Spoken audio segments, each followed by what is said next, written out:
Então, meus irmãos, continuando aqui, vamos lá. Nosso 7º dia de aula, é o terceiro e último bloco de psicologia pastoral, as nossas aulas estão sendo gravadas. Vamos lá, meus irmãos. Júnior, como você disse no bloco anterior, né? Entendemos, mas não aceitamos.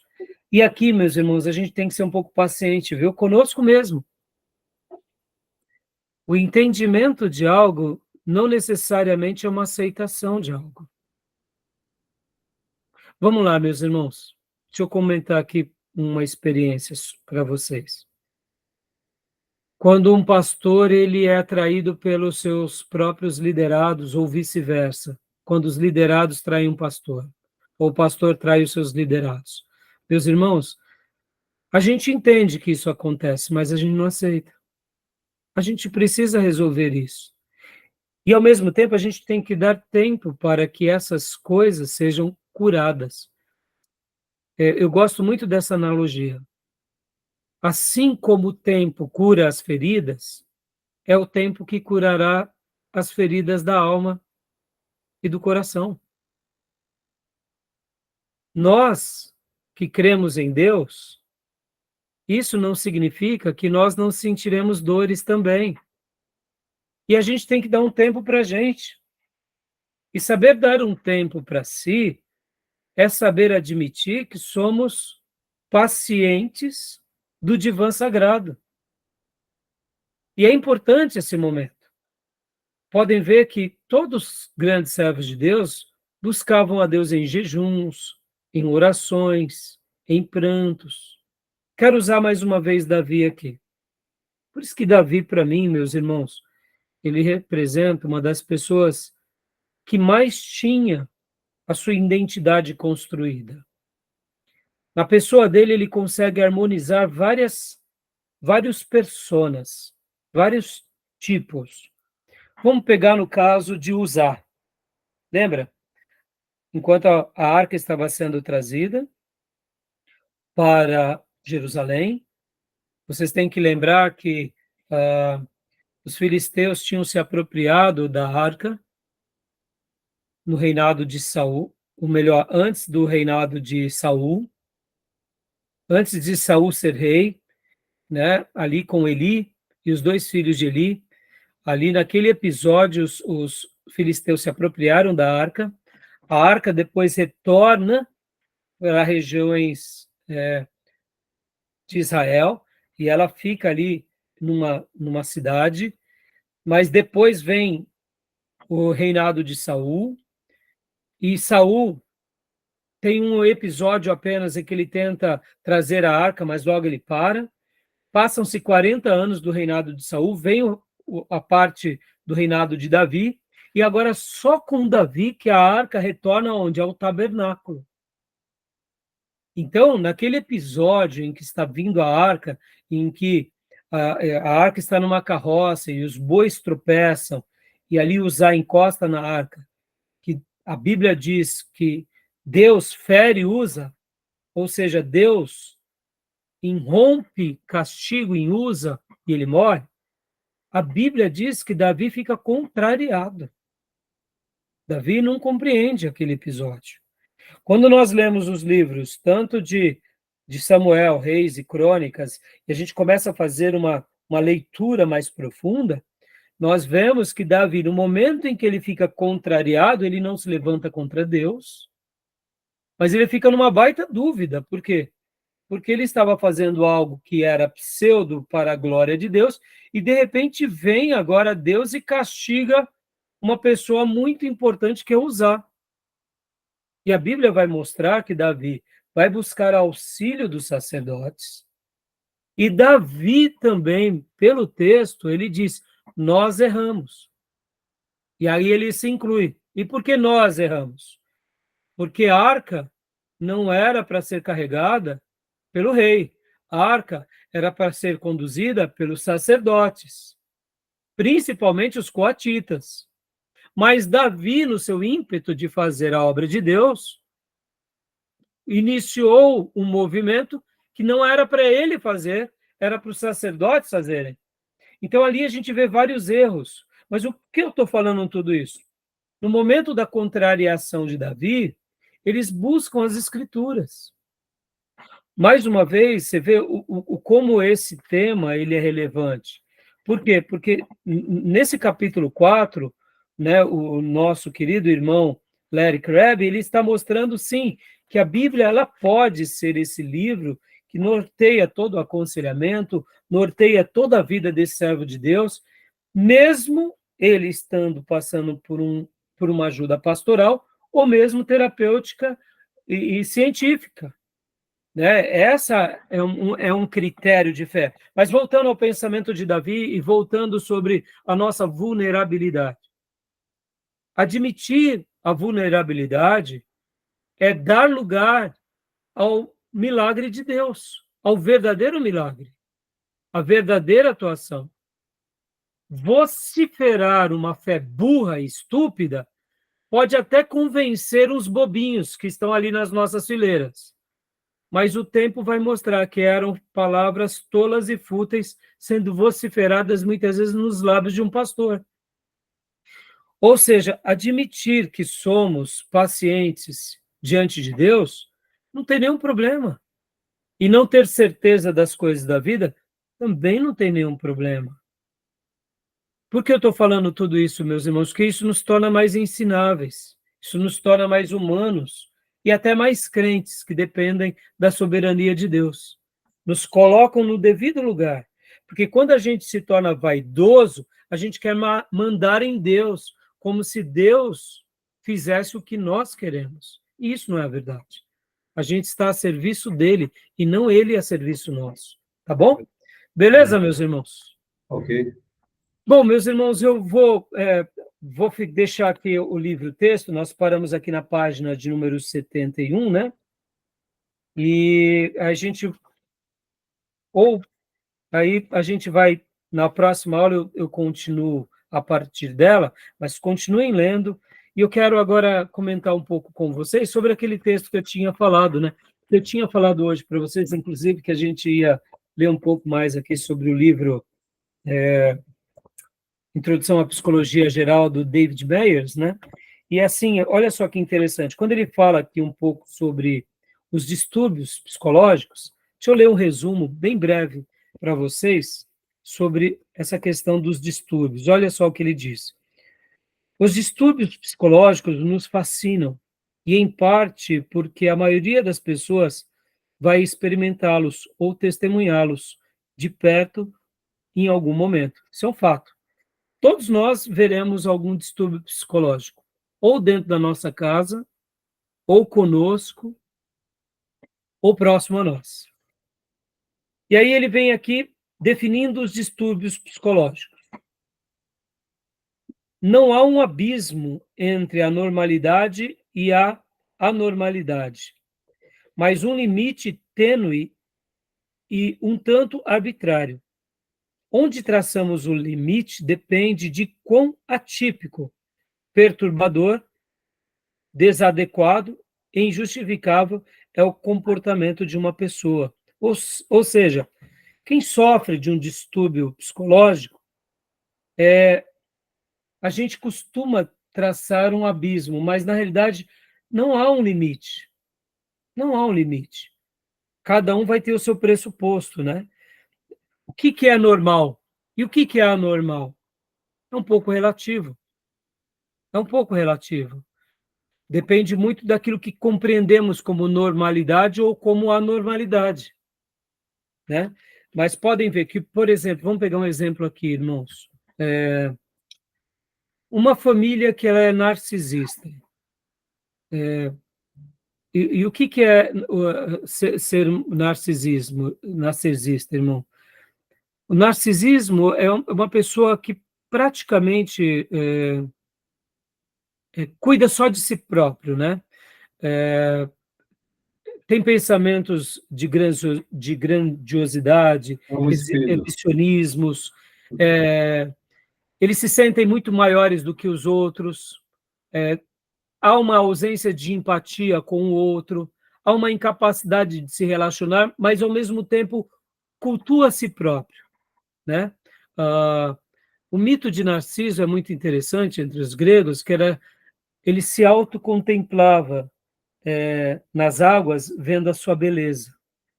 Uma pessoa narcisista só contempla as suas belezas.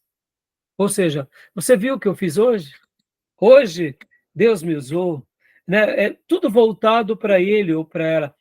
Uma pessoa narcisista, muitas vezes ela não consegue entender que isso é um mal que a atinge. Então, geralmente, uma pessoa narcisista leva outras pessoas, quem sabe, ao seu lado, também sofrerem um pouco desse mal. Pode ser que não. Pode ser que ela seja assim e os outros da sua casa não. Mas percebam que a normalidade vai ser um pouco relativa. Vai ser um pouco relativa.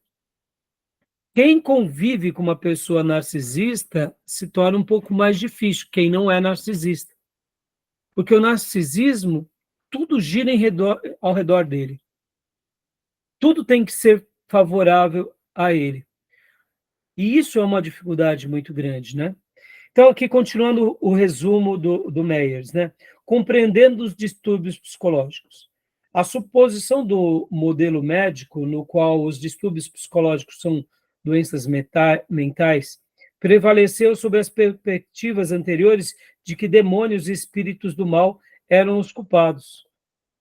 A maioria dos profissionais de saúde mental adota hoje uma perspectiva bio, bio, bio, psicossocial. Presume que os distúrbios são influenciados por predisposições genéticas, estados fisiológicos, dinâmicas psicológicas e circunstâncias sociais. Aqui é um breve resumo do que ele vem tratando sobre o assunto, né? É normal que nós vejamos demônio em tudo, mas os cientistas eles vão ver como um problema mental, como um problema psicológico, como um distúrbio e influências, né? E aqui uma coisa que me chamou bastante atenção no material dele é que ele vai trabalhar muito sobre os distúrbios de ansiedade. E pode ver, meus irmãos, o quanto a nossa sociedade é uma sociedade ansiosa. Só um dado aqui, irmãos. O consumismo. Essa é uma prova da ansiedade. As pessoas não sabem esperar. Já notaram? Elas pagam 3 vezes um produto que elas não sabem fazer uma poupança para poder comprar mais barato daqui a 3 meses. Outra coisa, porque as pessoas elas são muitas vezes compelidas à compra, porque querendo ou não, quando elas compram algo, é como se fosse uma recompensa. Então elas precisam ser recompensadas e por isso que elas vão às compras. E elas compram sem a necessidade. Compram já sabendo que tem aquele objeto parecido, mas ela busca o que? A recompensa. Isso parece que não, mas é também algum tipo de, eu diria, de transtorno ou de problema, porque a pessoa ela é impelida a gastar. Eu sei que muitas vezes o meio nos leva a isso, mas acaba sendo, não estou dizendo que a pessoa não possa fazer isso, me entendo, tá, irmãos? Mas percebam quantas pessoas gastam sem poder. E nós, evangélicos, ainda vamos para a igreja e dizemos assim, não, eu vou dizimar, porque aí Deus vai me prosperar mais, para gastar mais. Ou seja, é uma demonstração frenética de ansiedade. A gente até dizima para querer ver mais a recompensa de Deus, para poder gastar mais. Mas as motivações são todas erradas. Ou seja, são ansiedades, são distúrbios. Porque não deveríamos ser tão ansiosos com gastos.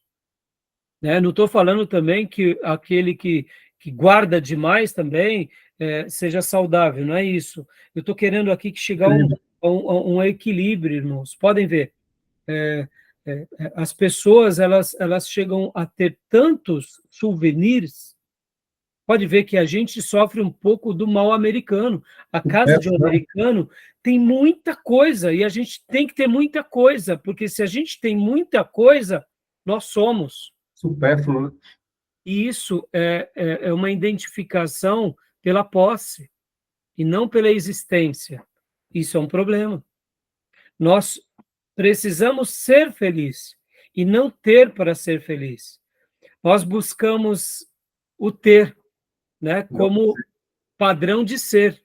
Pode ver que a nossa sociedade nos vê pelo que temos. Se temos, somos. Mas não. Então, vivemos uma síndrome de ser e de ter. Não sabemos apenas ser. E é nisso que, quando a gente consegue construir a nossa autoimagem a partir da Bíblia, a partir daquilo que Deus nos fez ser, a gente não precisa ter para provar, porque a gente já é. E podem ver, mesmo que eu diga que eu sou filho de Deus, no fundo, esse filho de Deus só tem sentido se ele tiver valores monetários, ou se ele tiver sendo útil de uma forma visível. A pessoa e Deus não se basta. A pessoa se sentir como eu sou filha de Deus e Deus é o meu pai, isso não basta. Percebam que é uma crise no ser. Então, a gente precisa trabalhar essa questão da imagem com muito critério a partir da fé, né? E aqui, dentro das fobias, uma outra coisa que o autor vai trabalhar aqui é o transtorno obsessivo-compulsivo. Eu vou deixar para falar ele semana que vem, porque ele é muito interessante. Transtorno obsessivo-compulsivo. Me lembrem, tá bom? Mas deixa eu falar aqui um pouquinho, só para a gente concluir a aula de hoje, sobre o texto que eu escrevi semanas passadas. O que eu acredito, irmãos? Falando um pouquinho sobre as doenças psicológicas ou patológicas, ou compreendendo um pouco o nosso momento contemporâneo. Eu não sei se vocês já notaram, mas pelo menos é a minha percepção, nós estamos vivendo aquilo que Paulo fala para Timóteo, nós estamos vivendo, no fundo, finais dos tempos, que a gente está vivendo uma sociedade ególatra, uma sociedade de pessoas extremamente egoístas, mesmo dentro da igreja. Concordam comigo ou não? A mensagem, o pastor tem que falar o que as pessoas querem ouvir, e não o que elas precisam ouvir. As igrejas, e grande parte delas, viraram picadeiro, porque o pastor tem que fazer elas sorrirem. E quando não é picadeiro, é uma tribuna política. Tem que falar de coisas que me agradam politicamente. Porque se não falarem contra o grupo que é o meu oponente, eu não estou satisfeito. Na minha opinião, a gente está vivendo uma sociedade muito ególatra. Por que eu estou falando isso, irmãos? Na minha opinião, a nossa sociedade é uma combinação de duas coisas, de narcisistas e de sociopatas. A gente está sendo treinado inconscientemente a isso. E pode parecer bobeira, irmãos, mas percebam que hoje, por exemplo, as pessoas elas têm uma necessidade de visibilidade acima do normal. Ouvir o que me Não estou agrada. dizendo... Ouvir o que me agrada. Não entendi, Júnior. Quer ouvir o que agrada. Quer ouvir o que agrada. Mas agora falando um pouco até mesmo dessa questão midiática, sabe, Júnior? Pode ver, as pessoas elas precisam serem agradadas. Elas precisam agradar a todo mundo. Elas precisam estar fazendo tudo o que os outros querem. Se ela publica algo e se pelo menos 50 pessoas não curtem, elas começam a ter crise. Ou seja, o feedback da sociedade, desse mundo digital, eu sei que tudo isso ajudou bastante, ajudou as nossas interações, as nossas profissões, o nosso conhecimento, mas podem ver que as pessoas elas não estão mais satisfeitas no anonimato. Elas precisam ter visibilidade, nem que seja na marra. Então, O que eu quero dizer com isso, irmãos? Na minha opinião, hoje nós estamos vivendo, principalmente no Ocidente, essas características. E qual é o problema de tudo isso, irmãos? Na minha opinião, o problema de tudo isso é que a cada dia, mesmo nós que estamos dentro da igreja, a gente precisa enxergar isso como uma realidade que nos atinge, uma realidade que a gente tem que tomar muito cuidado, porque senão a gente vai acabar sendo engolido por esse padrão social de narcisistas e de sociopatas. Na minha opinião, eu não sei se vocês concordam comigo, se vocês têm notado isso. Querem falar alguma coisa sobre essa questão? Pastor, você pode repetir? A sua fala final cortou aqui para mim. Eu estou falando, pastor, que hoje, né, na minha opinião, os nossos dias, a nossa sociedade é uma sociedade extremamente egoísta, em que aflora dois tipos de comportamento, ou dois tipos de duas coisas, que é o narcisismo e a sociopatia, pessoal e coletiva. E pelo menos é o que eu tenho notado, né? E isso tem me preocupado, inclusive dentro da igreja. E eu gostaria de ouvir de vocês se vocês têm notado algo parecido a isso ou não. Eu concordo, as pessoas cada vez mais só pensam em si mesmas, né? E elas entregam a vida para o Senhor e elas trazem isso, né, das suas vidas no mundo, das suas vidas longe de Deus. Elas trazem esse egoísmo, assim, incutido dentro de si, mas com a nova roupagem, né, de evangélico e tudo mais. Mas continuam pensando só em si mesmas, com egoísmo enrustidas dentro de si, né? Mas, assim, eu concordo com a sua fala, pastor. E meus irmãos, me entendam bem, lembra que eu disse nos outros módulos, todos nós sofremos de vários males, e nós só conheceremos o pior de nós mesmos no momento do confronto. E esse é o momento de confronto contemporâneo. Qual é o confronto? A gente está diante de tantas pessoas egoístas que tem hora que também nos tornamos egoístas. Eu vejo isso aí como, tanto na igreja como na sociedade em geral, porque isso aí de forma, como se fala, um inconsciente coletivo, porque às vezes todos nós praticamos e não percebemos que estamos nessa bolha. Exatamente, Júnior. Por isso que e aqui, irmãos, quando eu falo isso, eu não estou me omitindo, tá?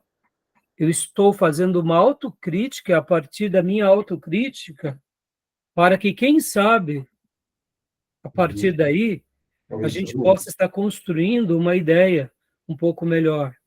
Por quê? Porque lembra, como eu estava dizendo há pouco, e até citei nos blocos anteriores e em dias anteriores, que os nazistas, eles viraram uma bolha, e ali eles se tornaram pior daquilo, mas eles não se perceberam, pelo menos a grande parte deles. Os vikings nasceram dentro da sua bolha, os assírios da sua bolha, e nós, agora, vivendo os nossos dias contemporâneos, eu vejo que ou é o culto de si mesmo, ou é a celebração das nossas virtudes, ou é a contemplação do nosso ser repleto de grandezas, ou é usar as pessoas para o nosso interesse, para atingir os nossos objetivos.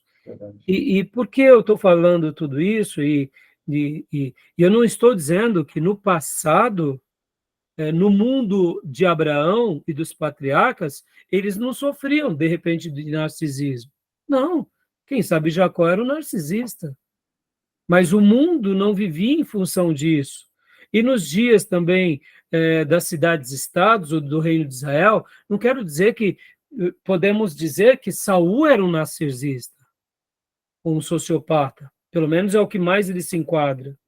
E nos dias dos impérios mundiais, a mesma coisa. E no Novo Testamento e na história da igreja, será que não tinham pessoas que também eram assim, sim, mas quando o meio favorece a crueldade, aqueles que têm mais um lado cruel afloram. Nem todos nós somos dotados de muitas desvirtudes. Nós não sabemos dessas desvirtudes até que a gente seja confrontado com os nossos fantasmas. Então, qual que é a resposta, talvez, para tudo isso, irmão? Onde está a resposta? A resposta está no Evangelho. Podem ver que Jesus, ele nos deixou um caminho da morte, que é morrer para nós mesmos, morrer para eu, morrer para o mundo, morrer para o sistema. E pode ver que mesmo no Velho Testamento, enquanto que essa mensagem não tinha ainda chegado a eles, porque eles não tinham a revelação do Novo Testamento, a gente vê que os grandes servos do Velho Testamento eram cheios do Espírito Santo, em outras palavras, viviam para Deus. Iam na contramão dos seus dias, como foi Elias, Eliseu, indo na contramão do culto a Baal. Por quê?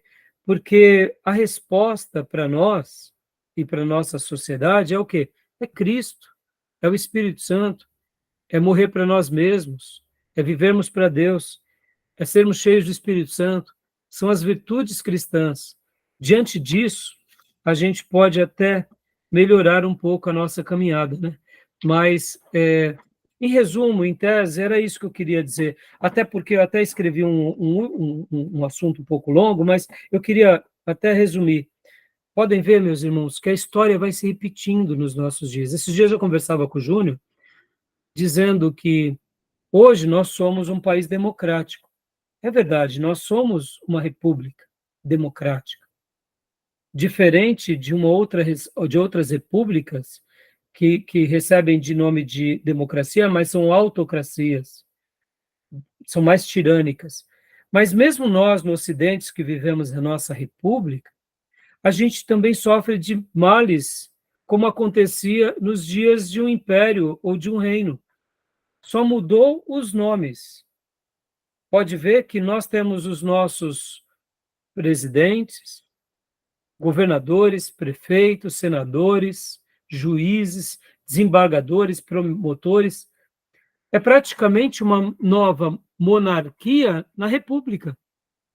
É uma nova monarquia na democracia. Tudo ainda continua dentro das famílias dos poderosos e o povo continua sendo o proletariado que serve aos governantes. É melhor a nossa democracia? Claro que é. Como disse sabiamente Winston Churchill, né, que a democracia é o pior sistema de governo, excetuando todos os demais. Né? Ou seja, de todos os péssimos, a monarquia, etc., a democracia é o pior, mas ainda de todos os piores é o melhor. Mas se a gente não for ver, pode ver, irmãos, nós vemos praticamente uma escravidão. O pobre, continua sendo dominado, continua sendo manobra de massa, de quem? De ricos e poderosos, de famílias poderosas. Podem ver que uma família hoje rica, vamos pegar uma família rica, irmãos, a família Setúbal, por exemplo, aquilo ali é um principado. Eles têm o mérito de serem donos de empresas, etc. e tal, mas hoje eles não deixam de ser praticamente príncipes dentro do nosso país, não é verdade? Você nascer como Silva ou como um Setúbal faz toda a diferença, concorda ou não? Então a gente tem, é claro que as possibilidades é aí onde entra a beleza da democracia. Na democracia, e principalmente em certas culturas mais civilizadas, a gente tem mais oportunidades. Mas mesmo assim, meus irmãos, mesmo assim, a gente só mudou a chave, mas é muito parecido, né? Percebam que os pecados dos reis ficavam dentro dos palácios. E hoje não é assim? O pecado dos presidentes e governadores e senadores e juízes ficam dentro dos palácios dos poderes. Não é assim? Né? Podem ver que a mesma coisa acontece, só muda o nome. É claro que na antiguidade você precisava da força e destronar um rei. Hoje você usa outra força, é a força do intelecto, é a força do quê? Do argumento, é a força da persuasão. E, de fato, eu concordo em gênero, número e grau com Winston Churchill, que a democracia é o pior sistema de governo, excetuando todos os demais. Mas é por isso que a gente precisa evoluir, crescer e também interagir e alcançar esses nichos, né? Para quê? Para que a gente possa não só beneficiar os nossos, mas dentro de uma democracia mais humana, favorecer as massas mais pobres, para que eles melhorem. Há quem diga, irmãos, que hoje, nos nossos dias, uma pessoa que é classe média vive muito melhor do que um rei na antiguidade. E é verdade. Uma pessoa que é classe média, que é um empresário, ele desfruta de uma vida muito melhor do que eram os reis na Idade Média, por exemplo. E é verdade. Então, quando a gente olha, por exemplo, irmãos, uma instituição educacional, um hospital, uma empresa, uma indústria, uma empresa de tecnologia, isso é um principado dentro da democracia. E eles também entendem, alguns filósofos, que a democracia, o fato dela ser enfatizada sem haver outro tipo de mudança, ela se torna também uma ditadura. Sim. A própria democracia. Sim, é o que, na minha opinião, tá, Júnior? Essa é a grande diferença entre as democracias que têm ensino básico da nossa. E aqui fica uma grande diferença entre o Ocidente europeu, principalmente aqueles que têm raiz protestante, e os latinos, que têm raiz católica. Na minha opinião, as democracias latinas, que têm herança católica, nós vivemos praticamente debaixo de uma autocracia. Por isso nunca mudou a América Latina. É. Tá bom, meus irmãos? Terminamos aqui? Beleza. Beleza? Então, prosseguimos semana que vem, Ok. caminhando para as nossas últimas aulas. Tá bom. Combinado. Tá bom? Beleza. Deus abençoe, meus irmãos, e que o Senhor nos ajude na caminhada. Deus abençoe a América Latina. Hã? Qual que é? Deus abençoe a América Latina. Não, latina. Tá bom, meus irmãos? E que a gente possa ajudar o nosso país e a América Latina. Tá bom? Deus abençoe, meus irmãos. Um excelente final de semana, tá? Okay, Ai, gente, bom descanso. Deus abençoe. Boa Bom noite. final de semana, bom descanso. Amém. Boa noite, irmãos. Amanhã, Tomé. Amanhã eu te encontro lá, irmão. Valeu. 6h30. Deus abençoe, meus irmãos.